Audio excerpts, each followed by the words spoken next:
जय श्रीराम सर्वांना. तर आजच्या व्हिडिओमध्ये आपण आपले विकली प्रॉफिट लॉस स्टेटमेंट पाहणार आहोत आणि काय आता टार्गेट असणार आहे पुढे आणि कशी वाटचाल करणार आपण ट्रेडिंग मध्ये ह्या नवीन फायनान्शियल इयर मध्ये ते आपण पाहणार आहोत. तर आपण विकली प्रॉफिट लॉस स्टेटमेंट बघूया आधी की ह्या वीक मध्ये आपल्याला किती प्रॉफिट आणि लॉस झालेला आहे.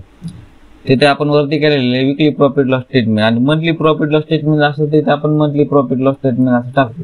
तर किती तारखेपासून 8 तारखेपासून 8/4/24 ते 12/4/24 या तारखेपर्यंत आहे आणि एक दिवस मार्केट बंद होतं. 4 दिवसच मार्केट चालू होते या वीक मध्ये.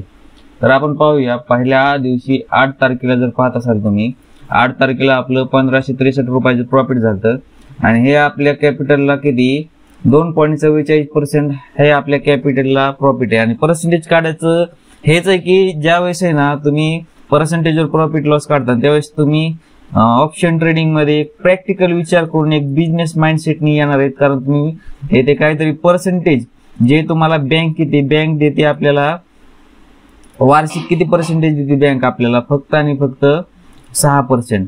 मग आपण बिझनेस म्हणून करतोय का नाही आपल्याला डेली ना 1 ते 2% प्रॉफिट भेटलं खूप आहे दिवसभराचं आपल्यासाठी. आणि वीकली जर आपल्याला 4 ते 5% प्रॉफिट निघला आणि मंथली बेसिसवर 15 ते 18% प्रॉफिट काढायला शिकलो मार्केटमधून तर एक चांगला आपल्यासाठी हा व्यवसाय ठरणार आहे. आपण व्यवसाय म्हणून मार्केटकडे पाहणार आहोत.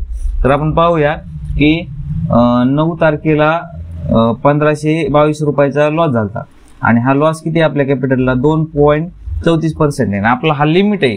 आता मला रिस्क घेण्यासाठी माझं मागच्या दिवशी प्रॉफिट होते 1563 रुपयाचं. त्यामुळे आपण इथे रिस्क घेतली आणि प्रॉफिट वाढवण्याचा प्रयत्न केला पण आपलं प्रॉफिट वाढलं नाही. आपण काय केलं रिस्क मॅनेजमेंट केली. रिस्क मॅनेजमेंटच्या अंडर आपण हा लॉस केलेला आहे. रिस्क मॅनेजमेंट काय सांगते आपल्याला की 1500 रुपयाचं प्रॉफिट होतं आपलं आदल्या दिवशी. मग आपण आजच्या दिवशी फक्त 1500च्या आतच लॉस करायचा. 1500च्या वरती आपला लॉस गेला नाही पाहिजे. मग आपला 1500 रुपयाचा हा लॉस झालेला आहे. आणि त्यानंतर जर पाहत असाल 10 तारखेला 755 रुपयाचा लॉस आहे आणि हा लॉस कॅपिटलला 1.18% आहे आपल्या ओव्हरऑल कॅपिटलला.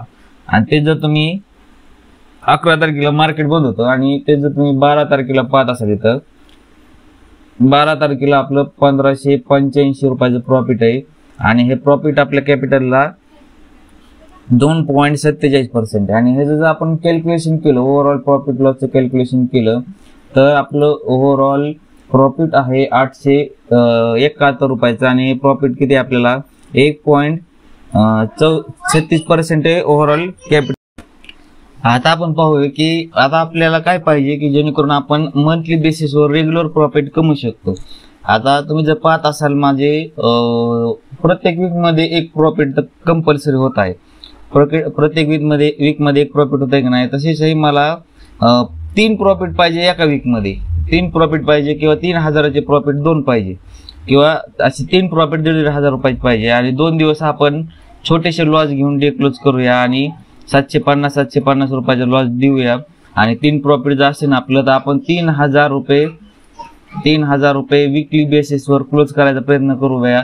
आणि विकली बेसिसवर 3000 रुपये क्लोज केले आपण तर 3000 विकली बेसिसवर क्लोज केल्यानंतर आपल्याला 12,000 रुपये मंथली प्रॉफिट निघू शकतं. ते आपण केपेबल आहोत आता तेवढं झालेलो आहोत की आपण मंथली प्रॉफिट तेवढं घेऊ शकतो.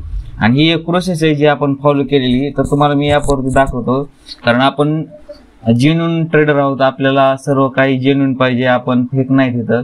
तर आपण रेंज सिलेक्ट करूया 7 तारखेपासून 13 तारखेपर्यंत. 11 तारखेला मार्केट बंद होते एक दिवस आणि जे आपल्या ट्रेडिंग जर्नल मध्ये लिहिलेले तेच आपण इथं पाहणार आहोत. आपण जसले फेक ट्रेड नसते तर काही नसतं सगळं काही जेन्युइन आहे.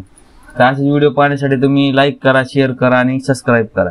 जे ते पाहत असाल पहिल्या दिवशी 8 तारखेला आपलं 1568 रुपयाचं प्रॉफिट होतं.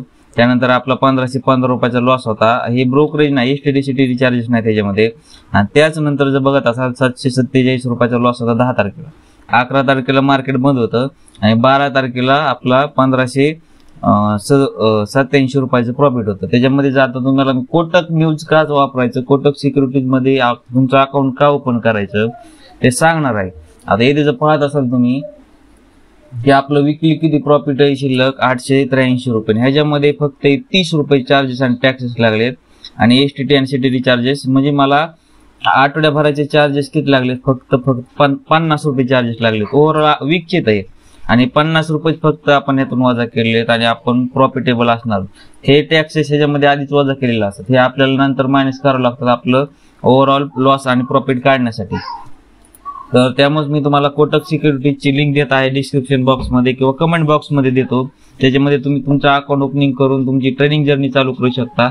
आणि तुम्हाला आणखी दाखवतात एका दिवसाचं ब्रोकरेज माझं कालचं आता तुम्ही पाहत असाल प्रॉफिट किती होतं, आणि त्या प्रॉफिटला ब्रोकरेज एक ट्रेड केलेलं आहे, हेज बाय केलेला आहे. जर मी दुसरा ब्रोकर वापरला असता तर मला किती 80 रुपये तर फक्त ब्रोकरला द्यावं लागले असते, 80 रुपये, आणि 10-20 रुपये माझे चार्जेस कट झाले असते, 10 ते 20 रुपये, म्हणजे माझे 100 रुपये चार्जेस कट झाले असते माझ्या प्रॉफिट मधून. पण त्याच्याऐवजी मी कोटक वापरत आहे, माझे किती रुपये टॅक्सेस आणि चार्जेस बघत असेल एका ट्रेडचे, म्हणजे एक हेज आहे आणि एक ट्रेड केलेला आहे, 0.30 पैसे चार्जेस लागलेत मला, 0.30 पैसे, आणि त्याच्यामध्ये STT आणि CTT चार्जेस बघत असाल फक्त 2 रुपये चार्जेस लागलेत. तर असं तुम्ही जर नवीन ट्रेडिंग करणार असाल तर तुम्ही 100% कोटक न्यूवर अकाउंट ओपनिंग करू शकता आणि तुमची ट्रेडिंग जरी चालू करू शकता. असेच व्हिडिओ पाहण्यासाठी मराठी ऑप्शन ट्रेडिंग या YouTube चॅनलला लाईक करा, शेअर करा, सबस्क्राईब करा. जय श्रीराम.